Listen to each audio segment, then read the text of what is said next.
Hey guys, it's Quinn, and in the final episode of the fundraising series, we're going to be taking a look at George Lazenby's swan song as 007, 2017's Becoming Bond.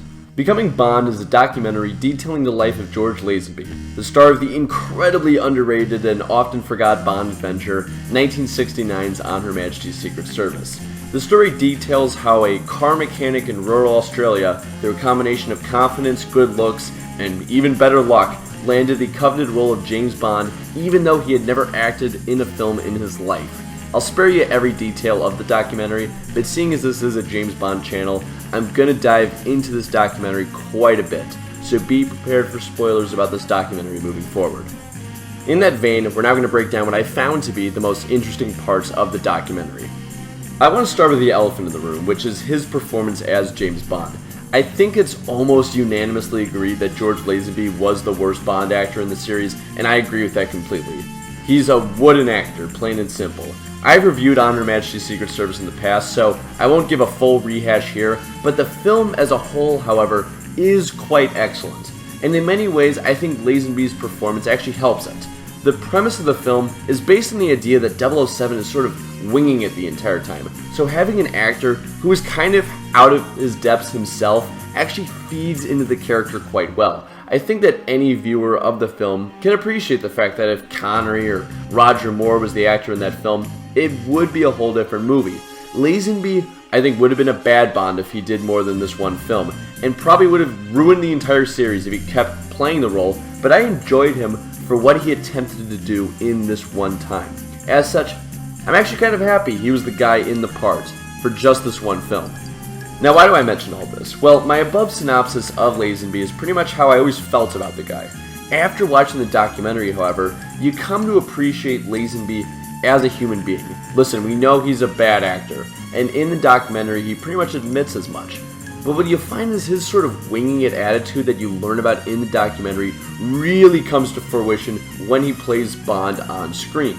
In terms of accompanying the actual Bond film, what I've sort of felt is that it was less Lazenby trying to play Bond. Rather, I think he was more playing himself in the role. That's what I came to learn from this documentary. Now, obviously, the results of that were mixed, at best, but it really makes you appreciate the guy even more for the fact that he took the reins of just a colossal franchise and did so on intuition alone. What you learn in the documentary is, as a person, my god, he is more of a menace than pretty much anyone I've cared to learn about. An absolute chauvinist who has more sex than pretty much anyone besides James Bond himself, making really impulsive decisions left and right throughout his life. I could see why he's made so many enemies throughout his life, which is a testament to really just how charming he is.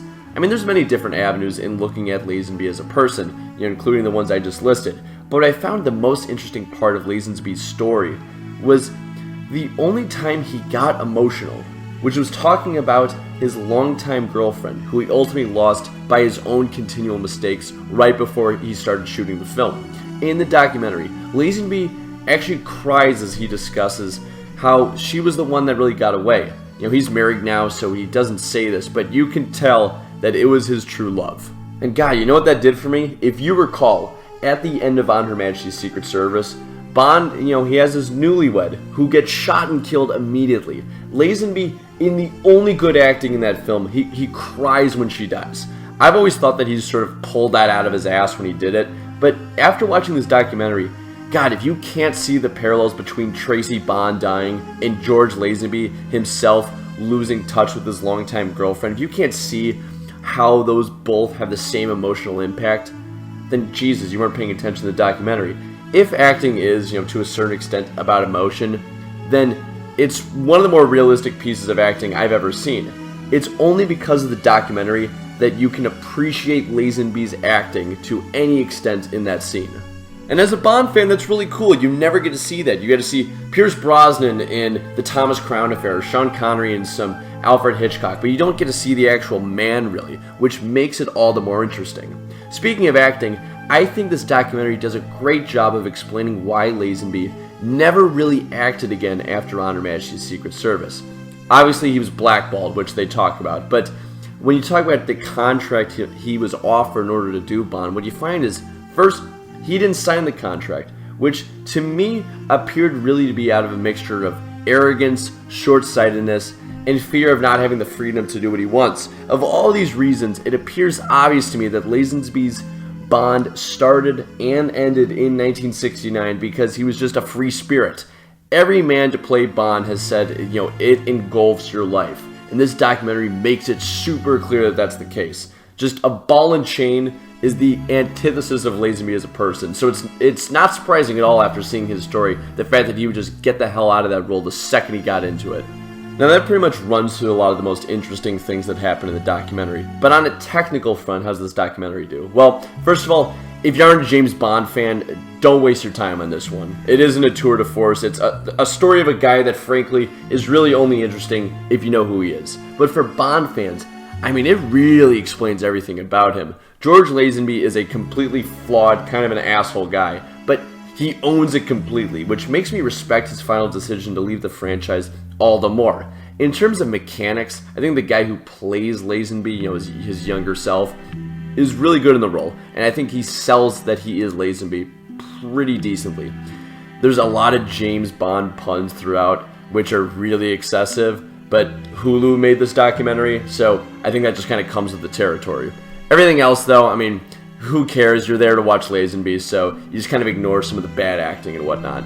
Overall, my takeaway from this is I think Lazenby is kind of a beautiful person. Don't get me wrong, he has done a lot of horrible things and made so many unwise decisions. It's frankly remarkable that he made it as far as he did, but to hear the man reflect on his life and give his explanation, it kind of made me respect and understand him more than just the one-time disastrous actor that I thought he was. I think all Bond fans will enjoy it, even if it doesn't offer as much in the way for a regular audience, especially because a Bond film hasn't come out in 5 years. Give this documentary a watch, for even though it's a mid-budget documentary at best, it'll make you appreciate Lazenby the man and honor Majesty's Secret Service as a film all the more. And that is it, folks. That is the end of the fundraising series. I want to thank everyone who donated, and I want to thank everyone who is watching the videos, giving them views. I know for my regular viewers, this is not the normal content that you expect, so I hope that this review of the documentary here was something that you guys could enjoy as well. This channel is committed to giving every American an equal opportunity in this country, which is why all proceeds from this fundraising series will be donated to the NAACP Legal Defense Fund. Thank you for watching. Remember, black, white, left, right, we're all in this together. I'll see you guys next time. Ciao.